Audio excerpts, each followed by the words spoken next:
सुबह का वक्त था, तारीख 5 अगस्त थी और जगह झांसी थी, जहां पर एक बेटे ने मौत का खूनी खेल खेला। जिसने भी इस खेल को देखा, उसकी रूह कांप उठी।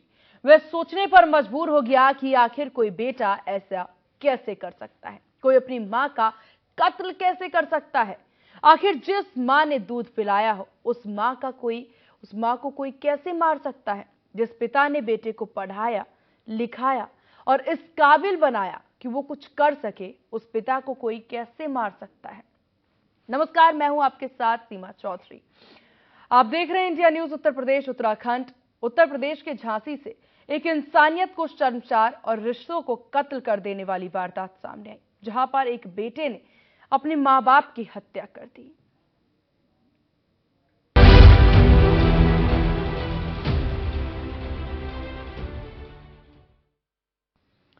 जिसने भी हत्या की वारदात को सुना, वो सन्न रह गया। मामले का खुलासा तब हुआ जब दूध देने वाला घर पहुंचा। उसने घर के अंदर झांक कर देखा तो घर के मालिक और उनकी पत्नी खून से लथपथ हुई फर्श पर पड़े हुए थे। पुलिस ने मौके पर पहुंचकर शव को कब्जे में लेकर पोस्टमार्टम के लिए भिजवाया। बेटे ने अपने मां बाप की हत्या की बात कबूल कर ली है। पुलिस मामले में आगे की जांच कर रही है। इसी को लेकर के इंडिया न्यूज संवाददाता की ये खास रिपोर्ट देखिए। झांसी में एक युवक पबजी गेम खेलते खेलते इतना एडिक्ट हुआ कि उसने अपना मानसिक संतुलन खो दिया और अपने ही मां बाप की क्रूरता से कुकर से पीट पीट कर हत्या कर दी। मामला नवाबाद थाना क्षेत्र के पिछोर गांव का है, जहां के रहने वाले रिटायर्ड टीचर का पुत्र अंकित, जो कि इकलौता पुत्र था, उसने अपने मां बाप की क्रूरता से हत्या कर दी। हत्या उस समय हुई जब पिता सो रहे थे। उसी वक्त युवक ने पीट पीट कर अपने पिता की हत्या की। उसके बाद बचाव में मां जब आती है तो मां को भी पीटता है। उसके बाद मां को अस्पताल में एडमिट कराया जाता है, वहां पर भी मां की मौत हो जाती है। परिजनों का कहना है अंकित लगातार पिछले 5 साल से पबजी गेम का खेलता था और पिछले 3 सालों से हालांकि पबजी गेम बंद कर दिया था, लेकिन उसके बाद वो अपना मानसिक संतुलन खो बैठा और उसके बाद उसने अंकित ने शुक्रवार की रात को इस पूरी घटना को अंजाम दिया। हालांकि पुलिस ने आरोपी अंकित को गिरफ्तार कर जेल भेज दिया है और मामले की पूरी तफ्तीश में जुट गई है। झांसी से मनीष श्रीवास्तव, इंडिया न्यूज। वहीं इस पूरे मामले पर एसएसपी झांसी और आरोपी के रिश्तेदारों का क्या कुछ कहना है, अब वो सुनिए। कुछ नहीं करता था, घर पे ही रहता था। अच्छा, पबजी भी खेला करता था कब? तो 4-5 साल पहले पबजी बहुत खेला उसने। जब फोन मोन छीने तो बस फिर बहुत वैसा हो गया था, पागल टाइप का। फिर धीरे धीरे ठीक, मतलब दिखाया, कहीं ले गया झरवाने भगवाने तो काफी ठीक हो गया था। लेकिन काफी दिन से वो कभी कभी मारपीट करता था सभी लोगों के साथ। जानकारी ये है कि सर को मतलब ये मामला मतलब 3-4 साल पहले भी घटना हुई मारपीट की, लेकिन मतलब जो अभी पता चला है कि फिलहाल मॉल कुकर से मतलब हत्या कर दी गई। क्या शांति था, क्या था ये? वो मतलब 2 साल पहले उसका माइंड डिस्टर्ब हो गया था मतलब। अरे, पबजी वगैरह भी खेलता था? हाँ, पहले खेलता था लेकिन बंद भी कर दिया था उसने खेलना काफ़ी सालों से। 3-4 साल से बंद है उसका खेलना।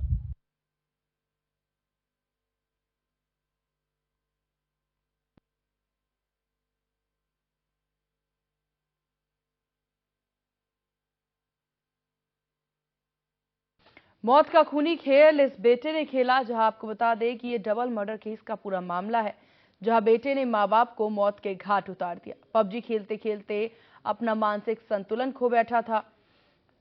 जहां आपको बता दें, इसके बाद हालांकि उनके रिश्तेदारों के द्वारा यह भी कहना है कि बीच में पबजी बंद कर दिया, लेकिन मानसिक संतुलन वो युवक खो बैठा, जिसकी वजह से उसने इस पूरी घटना को, इस पूरी वारदात को अंजाम दिया।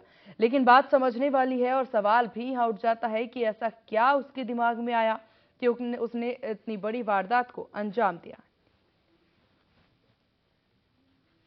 झांसी जनपद में थाना नवाबाद क्षेत्र अंतर्गत एक गांव है पिचोर। उस गांव में आज सुबह एक सूचना मिली थी कि एक 58 उम्र का एक व्यक्ति है, अपने घर पे मृतावस्था में मिला है और उनका पत्नी घायल अवस्था में है। तो पुलिस द्वारा तत्काल मौके पर पहुंच गया है। पहुंचने के बाद पूरा घटना का छानबीन किया गया है।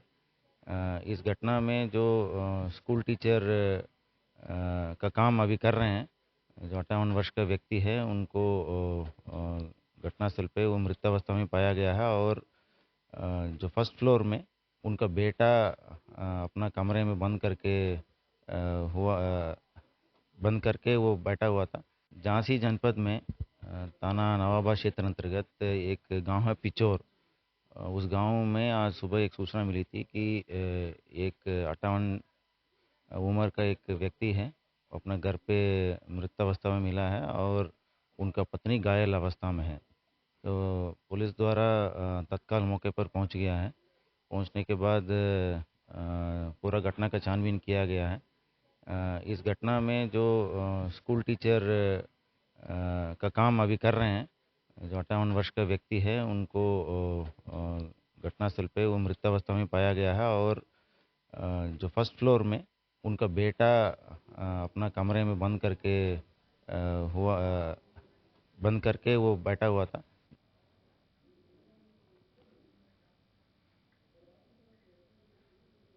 और चलिए, इस विषय पर हमारे साथ Rahul Mishra, cyber advisor, UP police, हमारे साथ जुड़े हैं। राहुल जी, बहुत स्वागत है आपका इंडियन न्यूज उत्तर प्रदेश उत्तराखंड पर।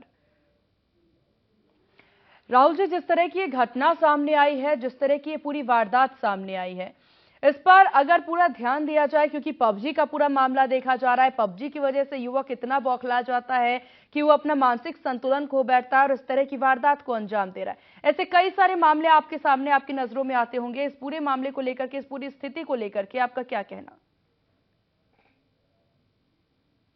देखिए, आजकल अगर हम बात करें गेम्स का एडिक्शन, तो ये ऑब्वियस सी बात है कि आजकल बच्चे इतना ज्यादा स्क्रीन टाइम अपना स्पेंड कर रहे हैं, टेक्नोलॉजी से इतना बाइंड अप हो चुके हैं कि आजकल जो पहले फिजिकल गेम्स बच्चे खेला करते थे, क्रिकेट, फुटबॉल, वो चीजें खत्म हो गई हैं और हर कोई आजकल डिजिटल गेम्स या मोबाइल फोन पे गेम्स खेलने में पूरी तरह से बिजी है।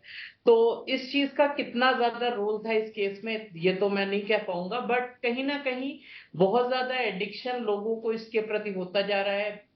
दिन भर में 2-3 घंटे तो आम बात है कि कोई बच्चा या इवन जो जो लोग यंगस्टर्स हैं, युवा हैं, या इवन नॉर्मल व्यक्ति भी जो सोशल मीडिया यूज करता है, वो लगभग 2 से 3 घंटे अपने इन सभी चीजों में डिवोट कर देता है। तो अब ये किस लेवल पे यह बच्चा एडिक्टेड था और क्या एग्जैक्टली बैकएंड में हुआ, उसके पेरेंट्स ने उसको मना किया या क्या रीजन था जिसकी वजह से ये वारदात हुई, इसके बारे में तो मुझे बहुत ज्यादा जानकारी नहीं है। लेकिन मेरा जहां तक मानना है कि जरूर स्क्रीन टाइम घटाने की जरूरत है। इस तरह की चीजों में जो बच्चे ओवर एडिक्टेड हो जा रहे हैं, जैसे कई बार बच्चे जब तक गेम नहीं खेलते तब तक खाना नहीं खाते, और पेरेंट्स भी एक तरह से बन चुके हैं, उन्हें लगता है मोबाइल फोन दिए बिना काम नहीं हो सकता। तो कहीं ना कहीं लोगों को जी, ये ध्यान रखना चाहिए कि उनका बच्चा एक लिमिट में ही इस तरह की चीजों का इस्तेमाल करे, अदरवाइज इसके कॉन्सिक्वेंसेस ऑब्वियसली अच्छे नहीं है। बिल्कुल। लेकिन राहुल जी, जिस तरह की ये पूरी घटना सामने, अगर इस पर ध्यान दिया जाए, तो क्या यह संभव है कि कोई पबजी खेलते खेलते इतना उसमें आक्रामकता उसमें आ जाए कि वो किसी की हत्या कर दे? देखिए, ये कई बार ऐसा होता है कि लोग ऐसे गेम्स जब खेलते हैं तो कई बार उन गेम्स में कई बार उन्हें गन्स परचेज करनी होती है, लोगों को मारना होता है, तो पॉइंट्स उनके जनरेट होते हैं। तो कई बार ओवर एडिक्शन, जैसा मैंने कहा, हो जाता है। तो वायलेंट बिहेवियर होना ये आम बात है। कई बार बच्चे सपने में भी जो गेम में खेल रहे होते हैं वही बातें रिपीट करते हैं, कई बार ऐसा देखिए। तो कहीं ना कहीं जो आपकी डे टू डे एक्टिविटी होगी, ऑफ कोर्स मुझे लगता है कि बिहेवियर पे इम्पैक्ट कहीं ना कहीं जरूर पड़ेगा। बिल्कुल। ऐसे मामले आपके पास भी कई सारे आते होंगे जिसमें खासतौर पर बच्चे जो होते हैं, एक एज पीरियड की बात कर ली जाए, तो क्या एक उम्र भी इसमें मायने रखता है, या फिर किसी भी उम्र के व्यक्ति में इस तरह की समस्या हो सकती है कि वो एडिक्टेड हो जाए किसी चीज को लेकर के? देखिए, ऑब्वियसली बच्चे जो होते हैं उन्हें उतनी ज्यादा चीजों का पता नहीं होता कि क्या चीज सही है, क्या चीज गलत है। एज के साथ ऑब्वियस सी बात है मैच्योरिटी आती है। तो अगर हम एक कंपैरिजन करें कि एक मैच्योर व्यक्ति और एक बच्चा जो है जो क्लास 8th में है, 9th में है, तो ऑब्वियसली दोनों के मेंटल लेवल में डिफरेंस रहेगा। तो कहीं ना कहीं जो मैच्योर व्यक्ति है उसको समझ में आएगा क्या चीज सही है क्या गलत है। बच्चे जो लेकिन राहुल जी, आज हम जिसकी बात कर रहे हैं, जिस आरोपी की बात कर रहे हैं, वो उसकी उम्र अमूमन अगर देखा जाए वो नाबालिग तो नहीं ही है, उसकी उम्र अच्छी खासी है, और उसके बाद इस तरह की घटना घटित होना, उसके दिमाग पर पबजी का इतना ज्यादा असर हो जाना, ये कितना घातक हो सकता। जी एडमिट करो, हो गया। देखिए, मैं इस बात पे तो मुझे थोड़ा सा कह पाना मेरे लिए मतलब आई कैन नॉट से विद श्योरिटी कि इसमें पबजी का कितना रोल था या किस लेवल पे उसका इन्वॉल्वमेंट था, पबजी ने किस लेवल पे इस घटना में रोल प्ले किया। बट किसी स्पेसिफिक व्यक्ति की बात करें तो वो बात अलग हो सकती है। बट एक जनरलाइज वे में मुझे ऐसा लगता है कि जो मैच्योर लोग हैं उनका बिहेवियर मैच्योरिटी भरा ही रहेगा एज कंपेयर टू किड्स, क्योंकि बच्चे जो हैं वो अपरिपक्व होते हैं। उनको जो आप गेम्स में जैसे गेम्स वो खेलेंगे उस तरह का उनका माइंडसेट चेंज होता जाएगा। राहुल जी, आपने यहाँ पर एक और चीज का जिक्र किया कि आजकल जो अभिभावक हैं, जो पेरेंट्स हैं, वो क्या करते हैं, बच्चे मान जाए या फिर बच्चे उन्हें परेशान ना करें, क्योंकि मोस्टली हम देखिए कि आजकल की डेली लाइफ में हर कोई वर्किंग ही है, तो ऐसे में बच्चे उन्हें परेशान ना करें, उनके काम के बीच में बाधा ना डाले, तो अपने बच्चों को फोन दे देते हैं। ये काफी ज्यादा घातक हो सकता है आज के समय पर। और जिस तरह की देखिए घटना सामने आ रही है, बच्चों के अंदर पेशेंस खत्म होता जा रहा है, काफी ज्यादा मुश्किल भरी जिंदगी हो सकती है इन बच्चों की। क्या राय है आपकी इस पर? जी बिल्कुल, एक स्पेसिफिक एज के बाद ही बच्चों को फोन और सोशल मीडिया इन सब का इस्तेमाल करना चाहिए। जैसे सोशल मीडिया इस्तेमाल करने की मिनिमम एज जो इंस्टाग्राम या फेसबुक इस्तेमाल करने की वो 13 वर्ष है। बट क्या होता है आजकल बच्चे जब इससे कम एज के ही रहते हैं, अगर कोई बच्चा 8 वर्ष का ही है तभी वो क्या करता है, अपनी डेट ऑफ बर्थ को फेक करके एक इंस्टाग्राम अकाउंट क्रिएट कर लेता है या फेसबुक पे अकाउंट बना लेता है। फिर क्या होता है, अगर आपका बच्चा जो 8 साल का है वो अगर सोशल मीडिया अकाउंट बना रहा है, तो आप सोचिए उसका इनकाउंटर किन लोगों से होगा, जो 13 वर्ष के लोग होंगे उनसे होगा, या इससे ज्यादा उम्र के लोगों से वो बात कर रहा होगा। तो कई बार ऐसा देखा गया है कि अगला व्यक्ति आसानी से आपके बच्चे को ट्रैप करके अपने एंगल से मोल्ड कर सकता है, अपनी बातों को समझा सकता है, आपको अपनी बात को मनवाने के लिए कन्विंस कर सकता है। तो इस वजह से ये बहुत जरूरी है कि जब आपका बच्चा मैच्योर हो तभी आप उसको फोन दें। अदरवाइज क्या होगा, फोन पे कई सारा ऐसा कंटेंट हो सकता है जो उसके एक्सेस करने लायक ना हो, या इंटरनेट पे बहुत सारा ऐसा कंटेंट हो सकता है जो आपके बच्चे के लिए फिजिबल ना हो, और आपने उसको फोन दे दिया है तो उसको कोई बाउंड्री नहीं पता, because internet has no boundaries. तो उसको पता नहीं है क्या एक्सेस करने लायक है क्या चीज नहीं है। तो कई बार बहुत सारा ऐसा कंटेंट आपका बच्चा एक्सेस करने लगता है जो उसके लायक नहीं है, और अल्टीमेटली फिर उसके लिए वो एक लॉस की तरह होता है। तो इस बात का ध्यान रखना बहुत जरूरी है कि आपका बच्चा क्या कंटेंट एक्सेस कर रहा है, और कोशिश करें कि फोन का एक्सेस कम दे शुरुआत में। धीरे धीरे जैसे जैसे उसकी जरूरत पड़ती है या जब उसका एक एज ग्रुप क्रॉस होता जाए तो ऑब्वियसली उसको जरूरत है उस चीज की। बट हमेशा पेरेंट्स को वॉच रखना चाहिए कि उनका बच्चा क्या कर रहा है, कितनी देर पढ़ाई कर रहा है, कितनी देर गेम्स खेल रहा है, कितनी देर आउटडोर गेम्स खेल रहा है। कहीं ना कहीं आउटडोर गेम्स के लिए मोटिवेशन इज वेरी इंपॉर्टेंट। बिल्कुल बिल्कुल राहुल, क्योंकि देखिए यहाँ पर पूरी स्थिति कुछ इसी प्रकार से राहुल जी देखिए बनता नजर आ रहा है, और ऐसे में समझना काफी ज्यादा जरूरी है अभिभावकों के लिए भी। आपके पास वापस आएंगे और तमाम जानकारियां भी और भी लेंगे आपसे। इसी बीच हमारे वरिष्ठ सहयोगी अमलेंद्र कुमार सिंह हमारे साथ न्यूज रूम से बने हुए हैं। अमरेंद्र जी, आज देखिए जिस विषय पर हम बात कर रहे हैं वो विषय काफी ज्यादा गंभीर है और विषय काफी ज्यादा सहज है, जिसे समझना भी जरूरी है और खासतौर पर अभिभावकों को समझना जरूरी है। जिस हिसाब से पूरी वारदात सामने आई है, जहां एक बेटे के द्वारा हालांकि पागलपन या फिर मानसिक तौर पर वो सुदृढ़ नहीं था, जिसकी वजह से उसने अपने माता पिता को मौत के घाट उतार दिया। अब इस पूरे सिचुएशन को लेकर के आपकी क्या राय?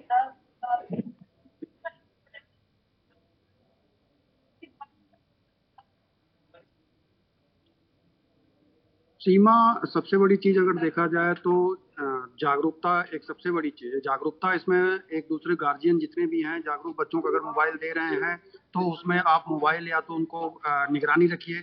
बच्चे अगर मोबाइल में लगातार एक घंटा आधा घंटा से ज्यादा अगर आपको लग रहा है कि बच्चे मोबाइल में व्यस्त हैं तो उसको दूर रखने की कोशिश करें। सबसे बड़ी प्राथमिकता आप बोला जाता है ना बच्चे के लिए कि घर से ही वो सारी चीजें सीखते हैं। जी। छोटे में ही माँ बाप ही उसके गार्जियन होते हैं और वो विद्यालय में जाते हैं, जहाँ भी आगे बढ़ते हैं तो गार्जियनशिप और उनको सिखाए हुए कामों को लेकर के ही आप ज्यादातर जोर डाल सकते हो कि गार्जियन कैसी चीजें कि उसके माहौल में ढाल रहा है बच्चे को। माहौल को बच्चे को ढालना ही मेन एक मकसद होता है माँ बाप को कि उसका बेटे की परवरिश हुई कैसे है। अगर आप उसको मोबाइल पे ज्यादा छूट दे रहे हो तो निगरानी रखना भी आपका फर्ज है।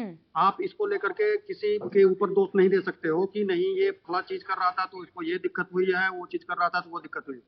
इतना आप बच्चों को फ्रेंडशिप में रखिए। माँ है ज्यादातर बच्चों के क्लोज होती है पिता की अपेक्षा, तो माँ को भी ये सहूलियत देनी चाहिए कि हर चीज वो माँ से अगर शेयर करे, क्या दुख है तकलीफ है किस तरह की चीजें हैं, माँ भी अगर वो बच्चे पे ध्यान दे। घर में है बच्चा तो कितनी देर फोन पे लग रहा है, फोन पे तो है क्या। ज्यादातर बच्चे होमवर्क का बहाना करके, आजकल ऑनलाइन सारी चीजें हो गई, क्लास भी ऑनलाइन हो रही है कोरोना के बाद से।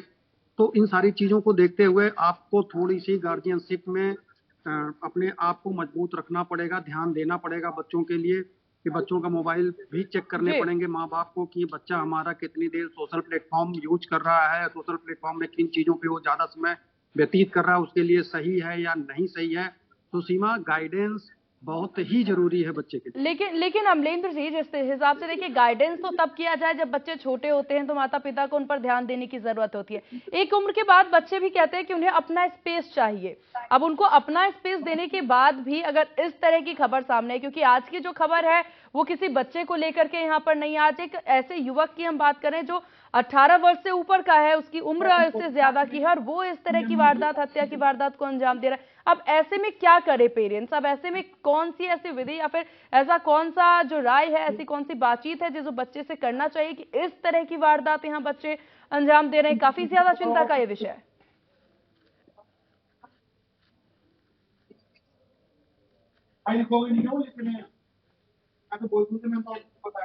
सीमा, सबसे बड़ी चीज देखिए, वो बच्चा छोटा नहीं है। बिल्कुल। आप अगर बच्चा छोटा नहीं है, बड़ा है, तो जरूरी नहीं है कि छोटा बच्चा है तो हम छोटे के ऊपर ध्यान दें। बच्चा बड़ा है फिर भी वो मोबाइल ही है। लेकिन मानसिकता की एक बेसिक बात है कि बच्चा किस चीज को लेकर के, अगर वो किसी कंपनी का गेम खेल रहा है तो सबसे बड़ी चीज है कि वो गेम बैन है इंडिया।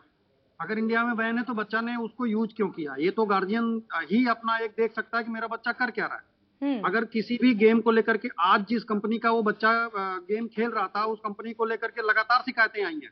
पहली ये शिकायत नहीं है, शिकायतें बहुत सारी हैं। बहुत लोग खुदकुशी कर लेते हैं, बहुत बच्चे खुदकुशी कर लिए, बहुत एक दूसरे के लिए कुछ और सारी चीजें उसमें प्रोत्साहित करते हैं। गेम, ये गेम का ही डिजाइन ही ऐसा किया गया है कि जिसको उसमें उसको एक अलग तरीके से प्रोटेस्ट करता है कि आप ये चीज करिए, आप गेम हार गए तो आपको ये कर देना चाहिए, आप गेम जीत गए तो आपको और आगे एक लेवल खेलना चाहिए। जब आप कभी भी उसमें डिप्रेशन में जाते हैं तो वो गेम पर्टिकुलर बैन करने का यही रीजन था कि वो पर्टिकुलर गेम जो है वो प्रमोट करता है कि आप गेम हार गए तो आप ये कर लो, गेम हार गए तो आपको ऐसे नहीं ऐसे करना चाहिए।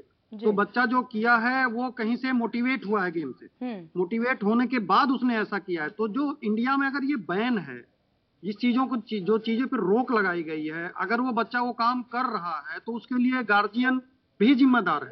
बिल्कुल ठीक है, गार्जियन ध्यान नहीं दिया, वो एक अलग चीज है कि उनका बच्चा क्या कर रहा है क्या नहीं कर रहा नहीं, लेकिन जागरूकता जो एक है, जागरूकता जरूरी है सीमा। और बिल्कुल ऐसी जागरूकता के बाद ही इस तरह की वारदात रुक सकती है और युवाओं का जीवन अंधकार में जाने से बच सकता है। राहुल जी, लगातार देखिए, अगर बात यहाँ पर की जाए, क्योंकि ये गेम जो है वो पूरी तरह से बैन था, इसको लेकर के अवेयरनेस भी थी कि इस तरह के गेम को बैन किया गया, लेकिन एक टाइम पीरियड, इसको सही समय पर बैन क्यों नहीं किया गया था? एक ये सवाल यहां पर उत्पन्न हो जाता है। इतने लंबे वक्त के बाद, जब इतने सारे मामले सामने आए, उसके बाद पबजी को बंद किया गया, ऐसा क्यों?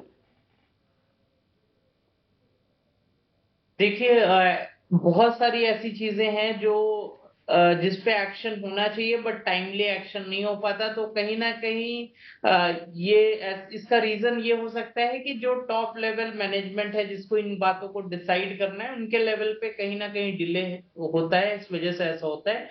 बट तमाम चीजें बैन करने के बावजूद तमाम ऐसी वेबसाइट्स है, वीपीएन अवेलेबल हैं, जिनके माध्यम से आप उन कंटेंट्स को भी एक्सेस कर सकते हैं जो इंडिया में या कुछ कंट्रीज में बैन है। तो कई बार हो सकता है इस तरह की का कोई वीपीएन के थ्रू उस पर्टिकुलर गेम को एक्सेस किया जा रहा हो, तो इसमें कोई बड़ी बात नहीं। इस तरह की एक्टिविटीज भी कई बार लोग परफॉर्म करते हैं, जो टेक्नोक्रेट्स होते हैं, जो गीक्स होते हैं, वो इस तरह की एक्टिविटीज में भी इन्वॉल्व रहते हैं। तो कहीं ना कहीं ये बात भी हो सकती है कि वो व्यक्ति अलग अलग माध्यम से वीपीएन का एक्सेस करके उस गेम को एक्सेस कर रहा हो। बट ये बहुत ही अनफॉर्चुनेट इंसिडेंट है जो आज हुआ, और ऐसे इंसिडेंट्स बहुत रेयर होते हैं। बट मुझे नहीं पता कि इसका रीजन गेम था या उस व्यक्ति की कुछ मेंटल स्टेट इस तरह की थी जो उसको इस तरह की एक्टिविटी परफॉर्म करनी पड़ी।